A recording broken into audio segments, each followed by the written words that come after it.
Okay, so let's navigate in the graph here. So there's various ways. So if I middle mouse, you can see here I can zoom around. With my Alt, the middle mouse and up and down, I'm zooming in here. You can hit the F button to frame all the nodes. I zoomed out so I see the entirety of my graph.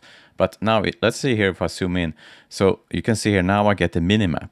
So if I'm very zoomed in, I'm essentially over here and I want to go to my principal BRDF. I don't want to zoom out. I can just select it here on my minimap.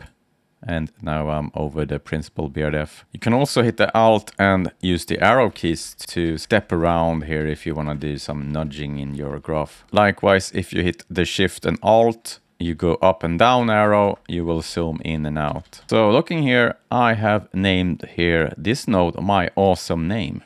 Imagine I'm over here and I'm doing something and I want to find this node that I remember I named my awesome name.